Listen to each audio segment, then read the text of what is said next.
ज्ञान सरोवर में आपका पुनः स्वागत है। प्रिय छात्रों, आज हम व्याख्या पढ़ रहे हैं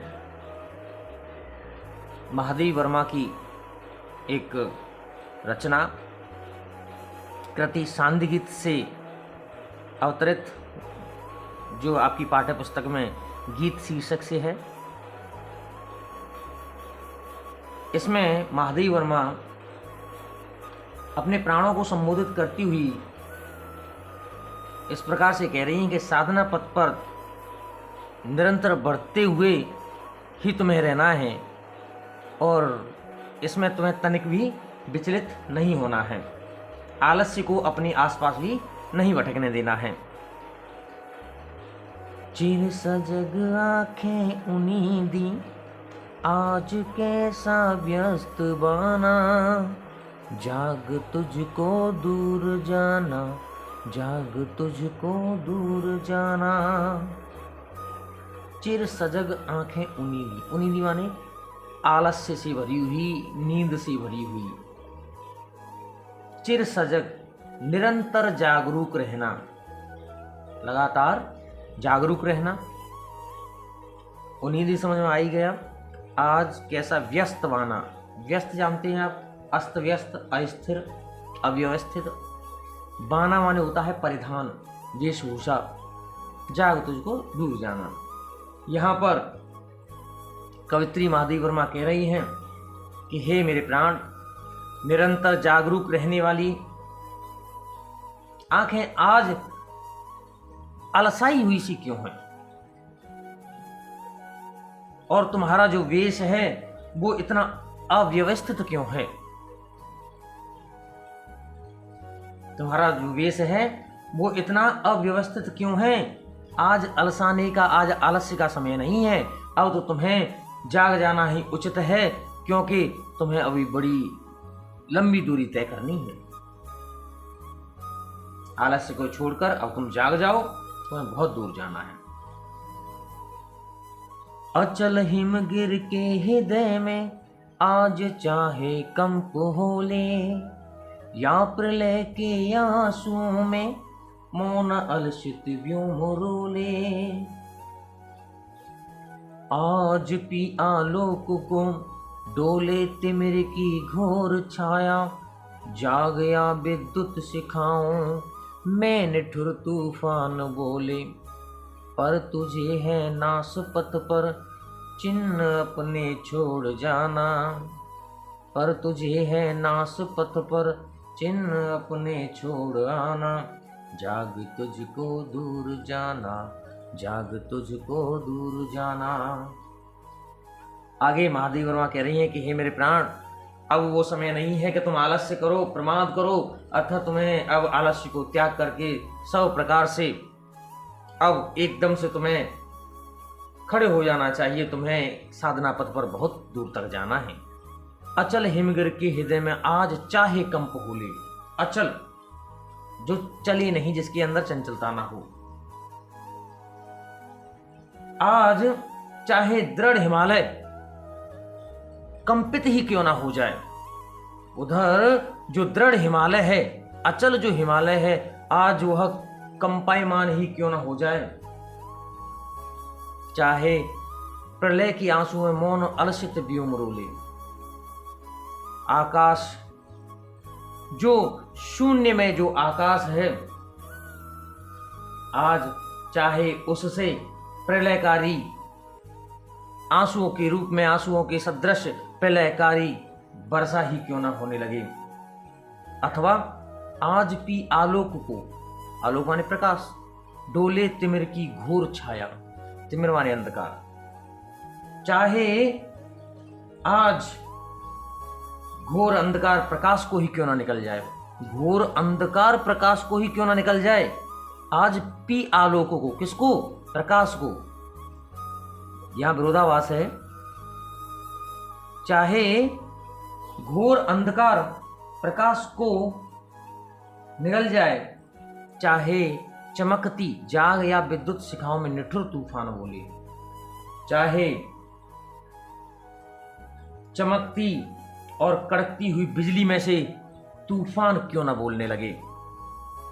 और फिर भी तो उस विनाश की स्थिति में भी पर तुझे है नाश पथ पर, उस विनाश पथ पर, उस विनाश की स्थिति में भी, दशा में भी तुम्हें इस रास्ते पर, इस राह पर अपने पद चिन्हों को, अपने चरण चिन्हों को छोड़ते हुए इस साधना पथ पर आगे बढ़ते रहना है। पुनः माँ देवी वर्मा कह रही हैं, हे मेरे प्राण, अब तुम्हें इस साधना पथ पर निरंतर चलते रहना है, इसलिए अब तुम जाग जाओ। आगे देखते हैं, बांध लेंगे क्या तुझे यह मोम के बंधन सजीले, वो बांध लेंगे क्या तुझे यह मोम के बंधन सजीले, पंथ की बाधा बनेगी तितलियों के पर रंगीले। बांध लेंगे क्या तुझे मोम के बंधन सजीले। मोम कहने का तात्पर्य है जिस प्रकार से मोम शीघ्र ही पिघल जाता है, ऐसे ही संसार के नाते रिश्ते हैं, झूठे नाते रिश्ते हैं जो मोम की तरह से शीघ्र ही नष्ट हो जाने वाले। तो क्या तुम्हें ये बांध लेंगे मेरे प्राण? क्या ये मोम के समान जो शीघ्र ही नष्ट हो जाने वाले ये क्षणिक जो नाते रिश्ते हैं, अस्थिर जो नाते रिश्ते हैं, वो तुम्हें बांध लेंगे? पंथ की बाधा बनेंगे तितलियों के पर रंगीले। और क्या ये तितलियों के पंखों के समान यह रंगीन संसार का आकर्षण तुम्हारे मार्ग में बाधा बन जाएगा? तितलियों के पर रंगीले, तितलियों के पर रंगीले का मतलब है क्या ये तितलियों के पंख यहां जो रंगीनियत है यह तुम्हारे इस पंथ की, इस साधना पथ की बाधा बनेंगे? विश्व का क्रंदन भुला देगी मधुप की मधुर गुनगुन, क्या डुबा देंगे तुझे यह फूल के दल ओस गीले। विश्व का क्रंदन, ये जो संसार का जो क्रंदन है, क्या यह तुम्हें विश्व का क्रंदन भुला देगी? मधुप की मधुर गुनगुन, मधुर माने मन को मोहित करने वाली, प्रिय लगने वाली, क्या ये जो पुष्पों की जो पंखुड़ियां हैं, ओस की जो बूंदें हैं, इसका जो सौंदर्य है, वो तुम्हें ये भौरों के समान जो मधुर जो गुंजार है भौरों का, ये सांसारिक जो क्रंदन है, रुदन है, इसकी ध्वनि केवल और केवल भौरे की मधुर गुंजार के समान है। ये अर्थात तुम्हारे साधना मार्ग को क्या यह अवरुद्ध कर पाएगी? और क्या डुबा देंगे तुझे यह फूल के दल ओस गीले? और क्या यह फूलों की पंखुड़ियों पर पड़ी हुई जो ओस की जो मोती रूपी जो बूंदें हैं, उनका सौंदर्य तुम्हें अपने आप में डुबो देगा? कहने का तात्पर्य यही है। क्या ये सारे सौंदर्य, क्या ये सारे क्रियाकलाप तुम्हें तुम्हारे साधना पथ से विचलित कर देंगे?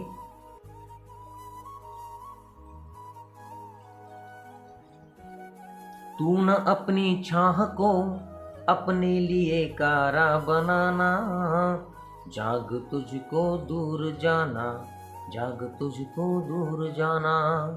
तू न अपनी छाह को, कवित्री अपने मन को संबोधित करती हुई इस प्रकार से कह रही हैं कि हे मेरे मन, तुम अपनी ही प्रतिछाया को अपना बंधन मत बनने देना।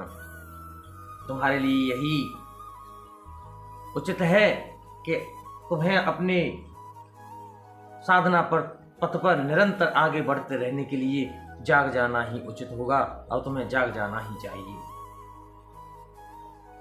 क्योंकि यह जो सफर है, यह जो राह है, वह बहुत दूर तक जाती है। तुम्हें इस राह पर जाने के लिए, साधना मार्ग से पर जाने के लिए तुम्हें जाग जाना ही होगा। वज्र का और एक छोटे अस्त्र कण में धो गलाया, देख से जीवन सुधा दो घूंट मदिरा मांग लाया। वज्र माने कठोर और माने हृदय। सो गई आंधी मलय की बात का उपधान ले क्या, विश्व का अभिशाप क्या चिर नींद बनकर पास आया। अमरता सुत चाहता क्यों मृत्यु कोर में बसाना, जाग तुझको दूर जाना, जाग तुझको दूर जाना। माधवी वर्मा पुनः साधक से कहती है कि हे साधक, तेरा हृदय जो वज्र के समान दृढ़ निश्चयी है, कठोर है, उसको आज तूने अपने प्रियजनों के जरा से रोने धोने से,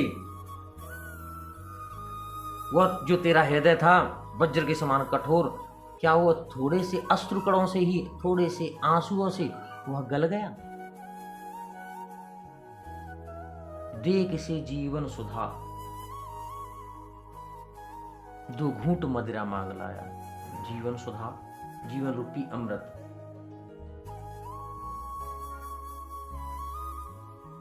तूने अपने जीवन के अमृत रूपी जो शक्ति है, जीवन की जो अमृतमयी जो शक्ति है, उसको किसे देकर मदिरा पान करने वाले व्यक्ति के समान तुच्छ और आलस्य का जीवन जीना कहां से सीख लिया तुमने? सो गई आंधी मलय की बात का उपधान ले क्या। मलय पर्वत से आने वाली हवा का बात का उपधान माने तकिया। मलय पर्वत, बात माने वायु। सो गई आंधी मलय की, मलय पर्वत से आने वाली हवा का तकिया लगाकर तेरे जो उत्साह की आंधी है वो विश्राम करने क्यों लग गई? तुम सांसारिक विश्व का अभिशाप क्या चिर नींद बनकर पास आया?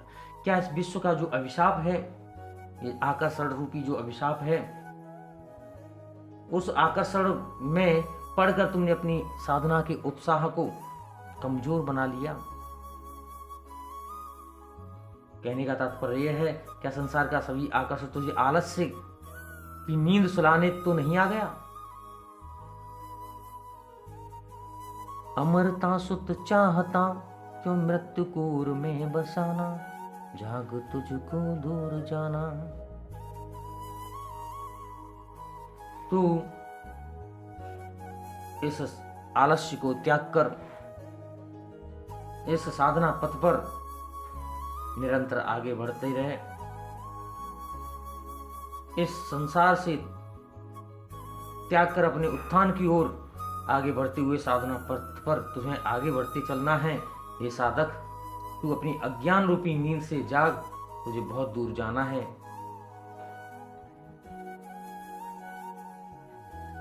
तू परमात्मा का अंश है। अमरता सुत चाहता, परमात्मा का अंश है। तू अमर पुत्र है, बावजूद इसके भी तू सांसारिक ताकि जो जीवन मृत्यु का जो चक्कर है उसमें स्वयं को क्यों बांधना चाहता है? तुम्हें इन सारी चीजों से ऊपर उठना है और अपने साधना पथ पर, ईश्वर प्राप्ति के पथ पर निरंतर आगे बढ़ते रहना है। अब तो तुम्हें जाग जाना ही होगा, जाग जाना ही तुम्हारे लिए उचित है, क्योंकि यह साधना पथ बहुत दूर तक जाता है। तुम्हें बड़ी दूरी तय करनी है। प्रिय छात्रों, इस तरह से आपको कुछ इसके अतिरिक्त भी पूरे का जो भावार्थ है कि आखिर इसमें किस बात पर जोर दिया गया है, कवित्री ने किस बात पर जोर दिया है, तो वह मुख्य चीज यही है कि साधना का पथ है, ईश्वर प्राप्ति का पथ है। तो जिस प्रकार से इस व्यक्ति इस संसार में फंसा हुआ है अपनी जिम्मेदारी और घर परिवार में, वह इस साधना पथ पर आगे बढ़ ही नहीं पाता है। उन्हीं चीजों का यहाँ पर जिक्र किया गया है। आगे देखते हैं। कहना ठंडी सांस में अब भूल वह जलती कहानी। आग हो और मैं तभी द्रग में सजेगा आज पानी।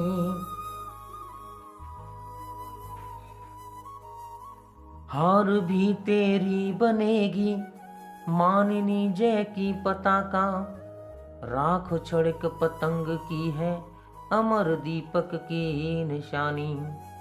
है तुझे अंगार सैया पर मृदुल कलियां बिछाना। जाग तुझको दूर जाना, जाग तुझको दूर जाना। कहना ठंडी सांस में और भूल वह जलती कहानी। मनुष्य अपने जो उद्देश्य हैं, आगे कवित्री यहां पर कह रही हैं कि मनुष्य जब अपने उद्देश्य की साधना में जब लगता है तो उसका आलस्य, उसके अकर्मण्यता उसके शत्रु बनकर उसके सम्मुख खड़े हो जाते हैं। वस्तुतः वास्तव में जो जीवन में दुख आता है, परिस्थितियों का जब आक्रमण, दुखमयी परिस्थितियों जब आक्रमण होता है तो मनुष्य उन्हें भूलकर ऊंचे लक्ष्य की प्राप्ति के साधन में निरंतर लगा रहता है, या अर्थात उसे लग जाना चाहिए। जीवन में आने वाले उन कष्टों को ठंडी सांस लेते हुए दोहराने में कोई लाभ नहीं है। कहना ठंडी सांस में और भूल वह जलती कहानी। इसका अनुवाद करने से पूर्व जिस प्रकार से मैंने बोला तो हम अपने आप में इसको समझ गए। कहना ठंडी सांस में और भूल वह जलती कहानी।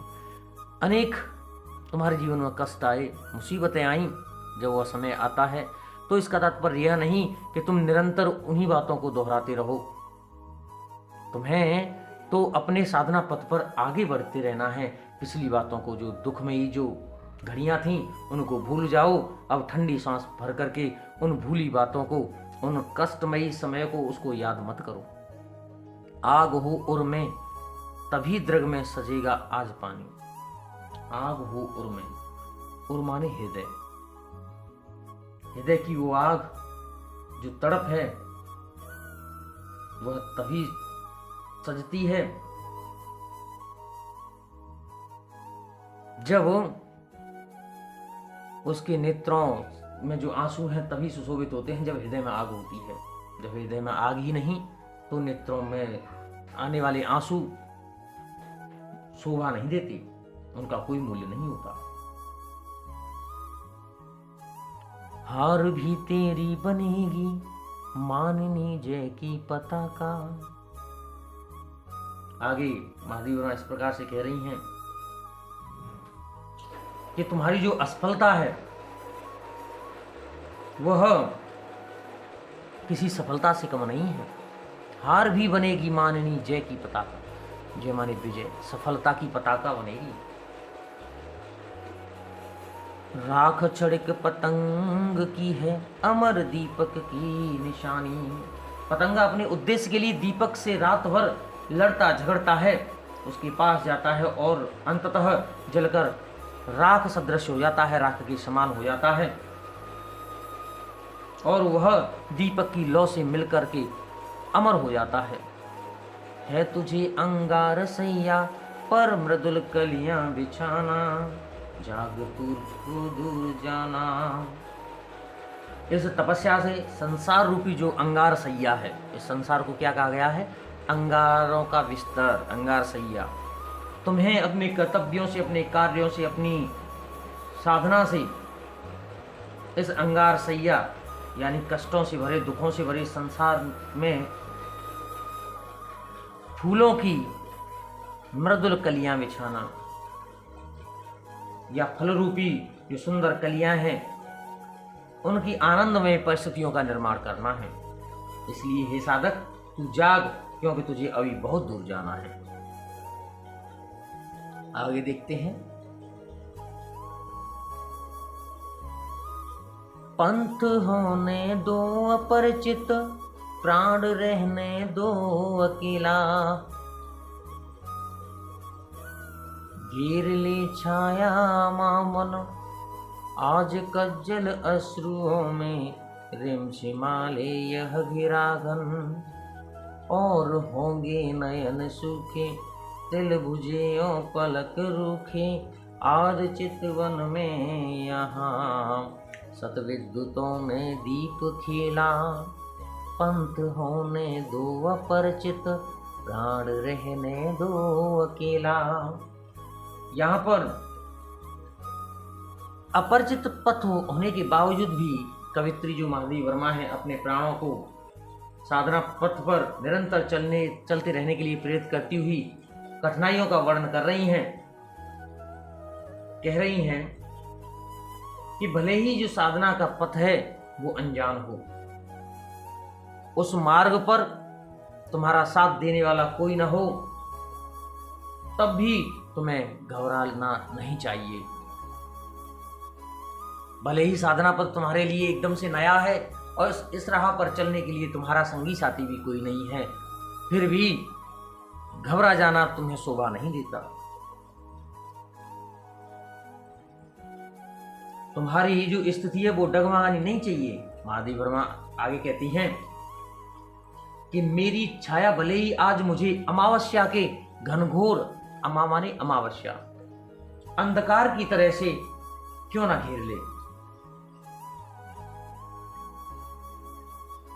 और आज कज्जल अश्रुओं में, कज्जल माने काजल युक्त, आज मेरी जो काजल युक्त जो आंखें हैं उनसे निरंतर बहने वाले जो आंसू हैं वो रिम झिमाले यह घिरागन, बादलों के समान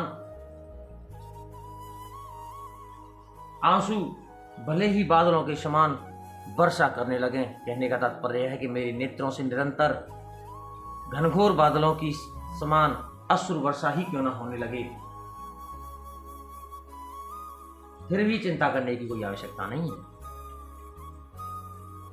और होंगे नयन सूखे, आगे कह रही हैं कि और होंगे नयन सूखे, अरे वे कोई दूसरे ही नेत्र होंगे जो कठिनाइयों को देखकर जो सूख जाती होंगी। वो आंखें हैं, वो नेत्र दूसरे ही होंगे जो कठिनाइयों को देख करके सूख जाती होंगी। तिल बुझे और पलक रूखे, जिनकी आंखों के जो तारे हैं वो बुझ जाते हैं, निर्जीव या धुंधले हो जाते हैं, और निरंतर रोते रहने के कारण उनकी जो पलकें हैं वो रूखी सी हो जाती हैं। ऐसी आंखें किसी और की ही होंगी। आद चितवन में यहाँ सतविद्युतों में दीप खिला, वो नेत्र तो कोई दूसरे ही होंगे, कोई और ही व्यक्ति होगा जिसके नेत्र मुसीबतों को देख करके इस प्रकार से रूखे सूखे हो जाते होंगे। मैं उनमें से नहीं हूं जो विघ्न बाधाओं को देख करके घबरा जाऊं। आर्द्र माने गीली, आंखों में आंसू भले ही रहेंगे, क्योंकि मेरे जीवन दीप ने सैकड़ों विद्युतों में खिलना सीखा है। कष्टों से घबरा करके पीछे हट जाना मेरे जीवन दीप का उद्देश्य नहीं है, स्वभाव नहीं है।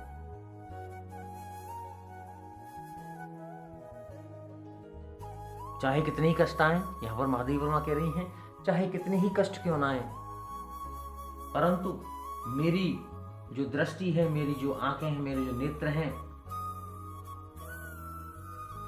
उसमें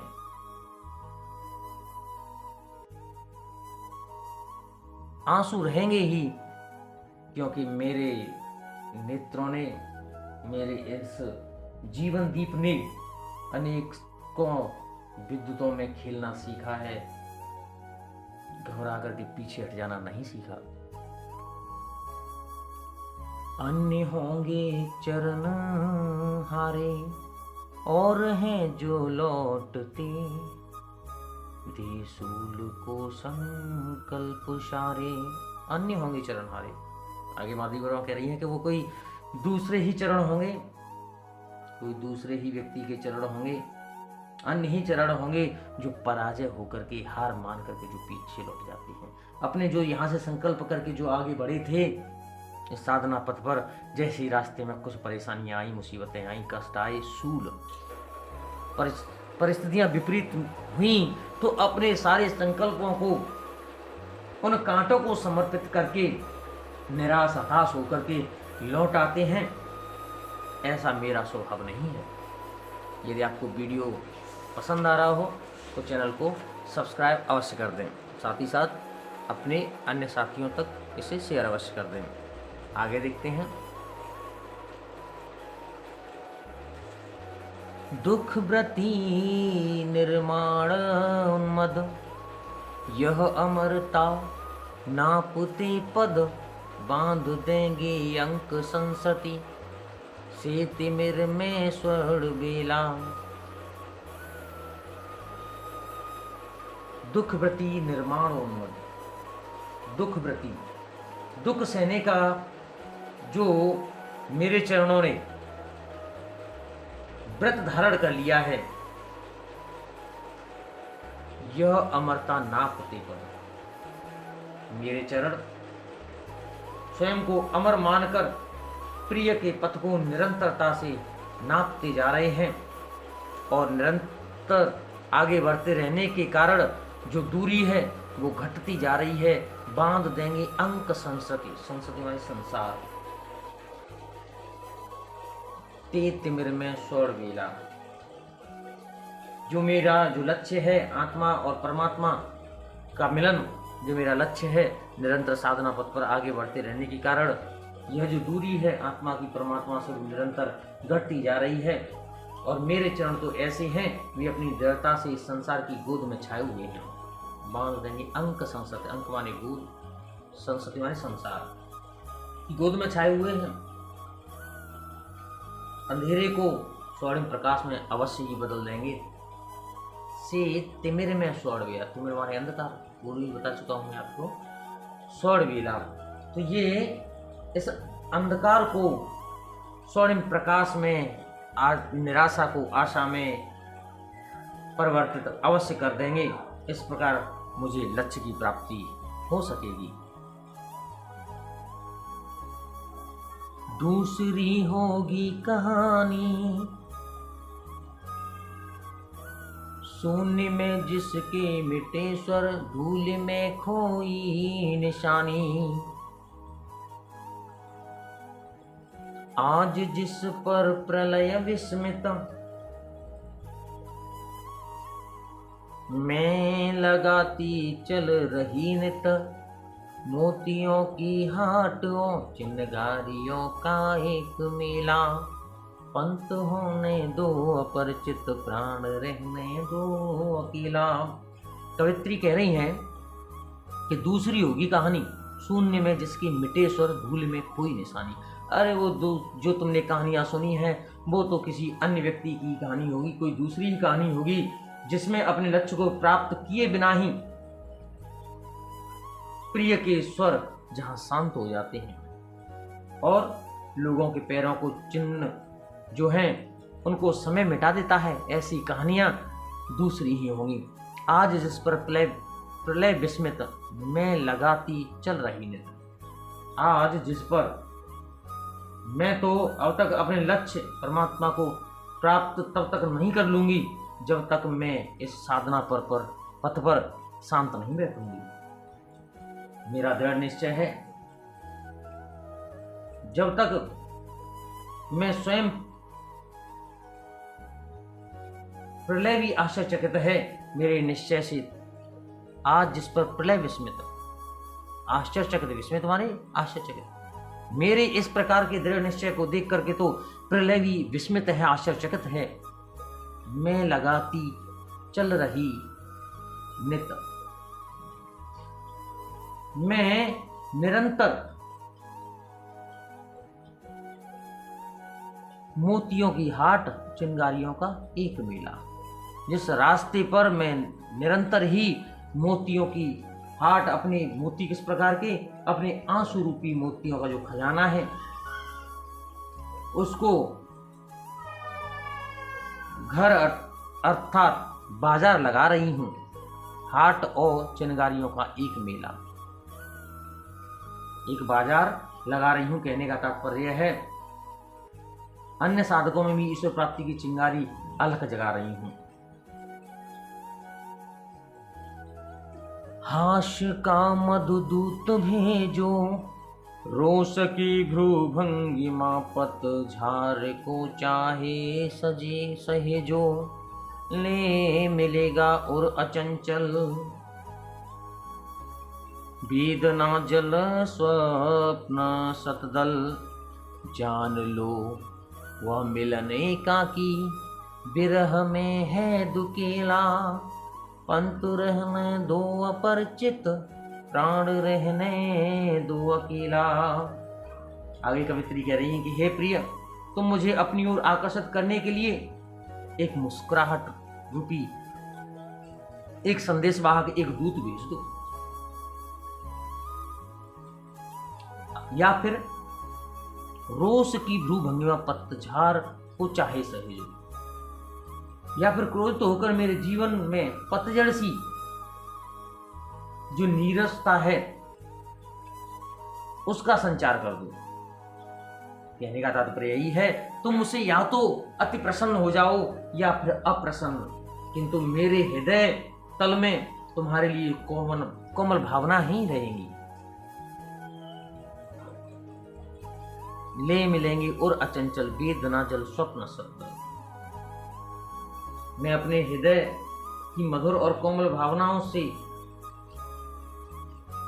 की वेदना के जल से और स्वप्नों का कमल पुष्प लिए तुम्हारी सेवा में सदैव उपस्थित रहूंगी। कहने का तात्पर्य यह है कि मैं तुम्हें अवश्य ही प्राप्त कर लूंगी, तुम मुझसे चाहे प्रसन्न हो अथवा अप्रसन्न।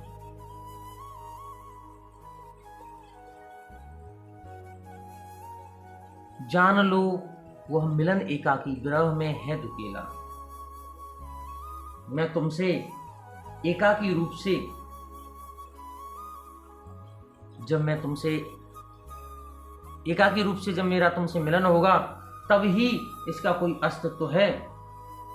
तुमसे मिले बगैर मेरा कोई पृथक अस्तित्व नहीं है। मेरा अस्तित्व समाप्त हो जाता है जब मैं तुमसे पृथक हो जाती हूँ, किंतु वियोग की स्थिति में यह अनुभूति और अधिक बढ़ जाती है। प्रियतम, यह तुम्हें प्राप्त करने का मार्ग अत्यंत कठिन है, अपरिचित है, फिर भी मुझे कोई चिंता नहीं है।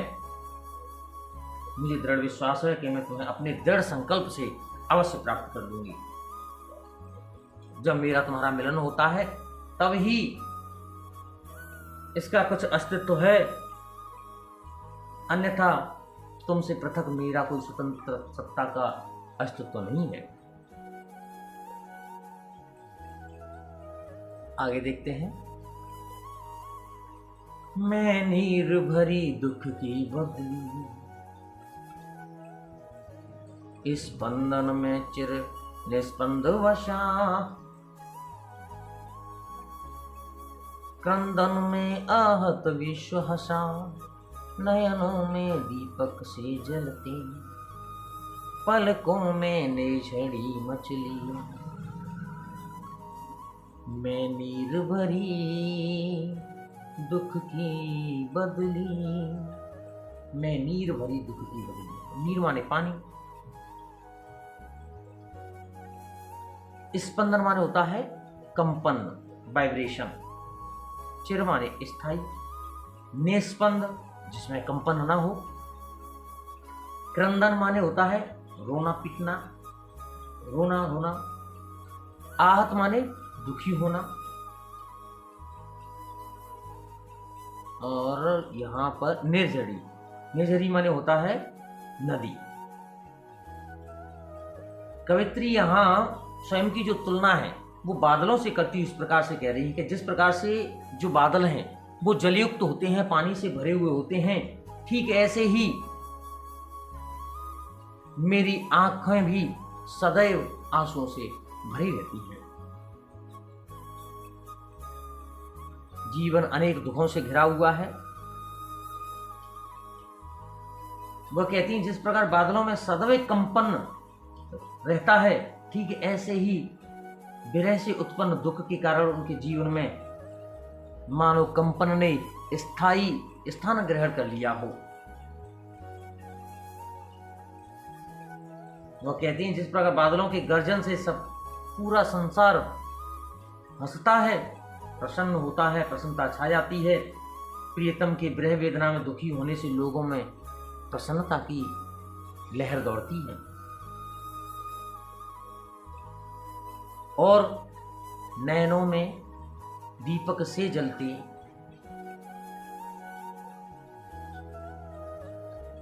पलकों में निर्झरी मछली, नैनों में दीपक से जलते उनके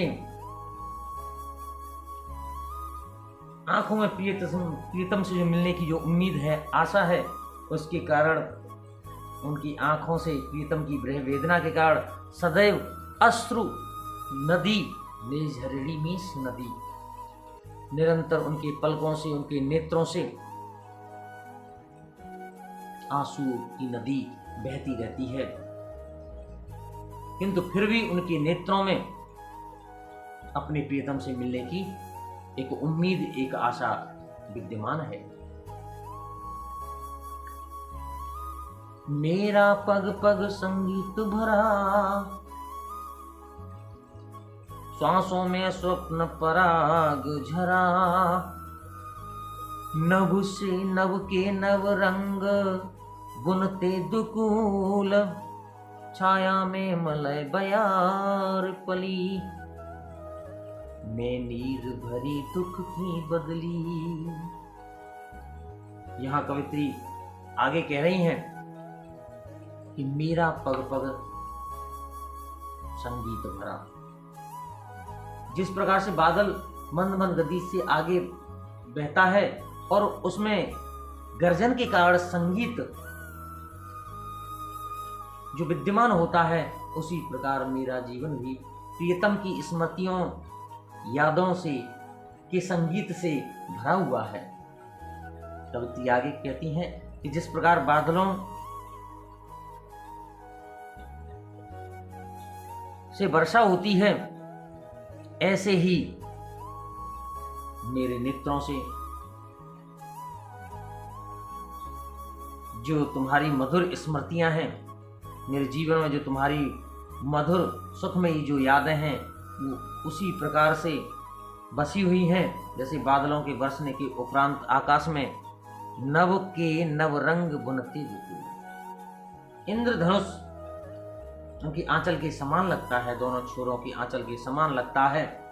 ऐसे ही मलय पर्वत की शीतल सुगंधित वायु के समान बहने वाली जो शीतल वायु है, जो मलय पर्वत को स्पर्श करती हुई वहां से बहती है, ऐसा ही प्रतीत होता है जैसे वह आंचल की छाया में पली हो और उसका उद्गम स्थल वही हो। ठीक ऐसे ही प्रियतम की स्मृतियों से मेरे जीवन में इंद्रधनुष के जो समान जो रंग हैं, नव रंग हैं, और मलय पर्वत के समान शीतलता का संचार करती हुई वायु तुम्हारी अर्थात प्रियतम की जो सुखद स्मृतियां हैं, वह ऐसी ही प्रतीत होती है। कहने का तात्पर्य यही है कि जिस प्रकार से वर्षा होती है, आकाश में इंद्रधनुष चमकता है और उसके बाद में शीतल सुगंधित वायु चलती है, तो ऐसे ही यहाँ पर एक वियोगिनी अपने प्रियतम के लिए कह रही है कि यहाँ जो मेरा प्रियतम है, उसकी जो यादें हैं, वह मेरे लिए इंद्रधनुष के समान ही 9 रंगों से भरपूर है और मलय पर्वत के समान वह मेरे अंदर वायु का संचार करती है।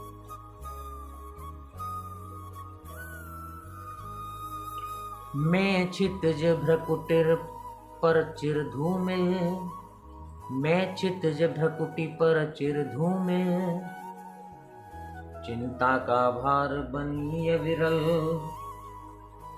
रजकड़ पर जलकड़ को बरसी, नवजीवन अंकुर वन निकली, पथ को न मलिन करता आना, पद चिन्ह न दे जाता जाना, सुधि में आगम की जग में, सुख की सिहरन हो अंत खिली। मैं नीर भरी दुख की बदली। मैं क्षितिज भ्रकुटी पर चिर धूमिल। क्षितिज माने वह स्थान होता है जहां पर हम जब देखते हैं तो ऐसा प्रतीत हो कि आसमान पृथ्वी से मिल रहा है। भ्रकुटी माने भौं, आप जानते ही हैं। चिंता का भार बनी अविरल। कविता इस प्रकार से कह रही है कि जल के भार से आकाश में जो झुके हुए बादल हैं उनको देख करके ऐसा लगता है जैसे कि मानो आकाश की भौहें चिंताग्रस्त होकर के प्रिय के गृह में मिलने की आस में मानो जिस प्रकार से चिंतित हो, जिस प्रकार से बादल पानी के अत्यधिक भार को सहन न कर पाने के कारण पृथ्वी पर बरसता है और उसमें नव जीवन का संचार होता है, ठीक उसी प्रकार चिंताग्रस्त कवित्री के जो नेत्र हैं, जब आंसुओं की वर्षा होती है तो चिंता मुक्त हो जाती है। ऐसा प्रतीत होता है कि जैसे उसमें नवजीवन का संचार हो गया हो। बहुत सिंपल सी बात है। मैं क्षितिज भ्रकुटी पर चिर धूमिल। कवित्री यहाँ पर कह रही है जैसे क्षितिज जो स्थान है जहाँ पृथ्वी आकाश पृथ्वी एक दूसरे से मिलते हुए से प्रतीत होते हैं, चिंता का भार बनी अविरल, तो वहाँ जब देखने पर ऐसा प्रतीत होता है कि जैसे जो बादल हैं वो झुके हुए प्रतीत होते हैं। तो उनको देख करके ये मानवीय अलंकार है यहाँ कि मानो अपने प्रियतम के विरह में, वियोग में उसकी जो भौएं हैं, बादल रूपी जो भौएं हैं वो मानो झुक गई हैं और अत्यधिक झुकाव के कारण उनमें से वर्षा हो जाती है और संसार को प्रसन्नता होती है। ऐसे ही यहाँ कवित्री कह रही है कि प्रिय के विरह में जो मेरी भ्रकुटी हैं वो झुकी हुई है और मेरे नेत्रों से अश्रु वर्षा हो रही है। इसमें वियोग श्रृंगारी है और जब नेत्रों से अश्रु वर्षा हो जाती है तो जिस प्रकार से जब वर्षा होती है तो इस संसार में नवजीवन का संचार होता है, ऐसे ही जब वर्षा हो जाती है, जब नेत्रों से आंसू निकल जाते हैं तो चिंता मुक्त होती है। पथ को न मलिन करता आना, पद चिन्ह न दे जाता जाना। कवित्री कह रही हैं कि आकाश में बादल के आने से, बादल के छा जाने से पथ मलिन नहीं होता, उस पर किसी प्रकार का कोई कलंक नहीं लगता। मलिन का मतलब यह है। और उसके जाने के पश्चात भी, मतलब बरसने के बाद भी कोई निशान शेष नहीं रह जाता। पद चिन्ह न दे जाता जाना, जब वो बादल चला जाता है, बरस जाता है, तो वो अपने पैरों की चिन्ह भी वहां पर छोड़ करके नहीं जाता, कोई चिन्ह शेष नहीं रह जाता। सुध मेरे आगम की जग में, सुख की सिहरन हो अंत खिली। सुध मेरे आगम की जग में, कवित्री इस प्रकार से कह रही है कि मेरे आने से, मेरे आ जाने से, कि संसार में सबको ज्ञात हो, सुधि हो मेरे आगम की, मेरे आ जाने की इस संसार में सबको खबर हो, सुख की सिहरन हो अंत खिली। किंतु उनमें सुखी की सिहरन, सिहरन मतलब कंपन पैदा कर देती है। यही बात कि जब मेरा यहाँ पर छा जाना ही, जैसे बादलों का आना, बादलों का छा जाना, बरसना, यह सब संसार को प्रसन्नता देता है। ऐसे ही यहाँ कवित्री हैं जिससे उसके जीवन पथ पर कोई कलंक लगा हो, वह बिना कोई चिन्ह छोड़े हुए ऐसे ही निष्कलंक वहाँ आई थी। और उसके उनके इसी गुण के कारण जब भी उसके संसार में आने की स्मृति लोगों के दिमाग में आए, उनकी स्मृतियाँ मस्तिष्क में आए, तो वे उनमें खुशी की सिहरन पैदा कर देती हैं। विस्तृत नभ का कोई कोना। कवित्री कह रही है कि इस विशाल आकाश का कोई एक भाग मेरा न कभी अपना होना। यह विस्तृत आकाश बादलों के भ्रमण के लिए उपस्थित है, बावजूद इसके भी कोई बादलों का स्थायी स्थान यहाँ पर नहीं है। ऐसे ही संपूर्ण जीवन काल में इधर उधर घूमता रहता है जीव। उसी प्रकार मुझे भी इस विशाल भूभाग यानी संसार में स्थायी स्थान प्राप्त नहीं हुआ। आगे इस प्रकार से कह रही हैं, परिचय इतना इतिहास यही, उमड़ी कल थी मिट आज चली, मैं निर्भरी दुख की बदली, परिचय इतना इतिहास यही। मेरा तो सिर्फ इतना सा परिचय है, इतना सा इतनी सी पहचान है, वह पहचान एवं उसका इतिहास बन जाती है।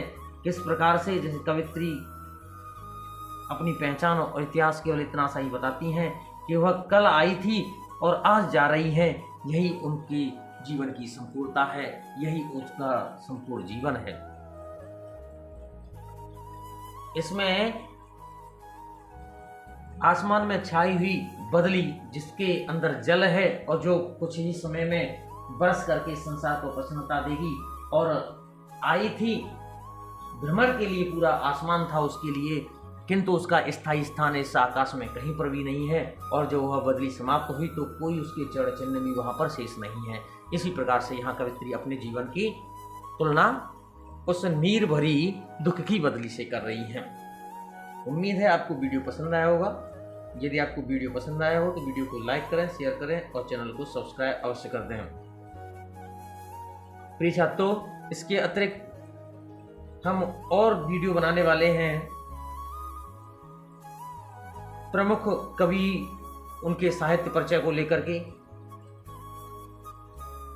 मात्र 6 लाइन का साहित्य परिचय, जिसके अंदर आपको उनके जीवनी, जन्म मृत्यु और उनकी जीवन की प्रमुख घटनाएं, उनका साहित्यिक परिचय और उनकी विशेष कृतियां केवल और केवल आपको मात्र 6 लाइनों में ही प्राप्त हो जाएंगी, मिल जाएंगी।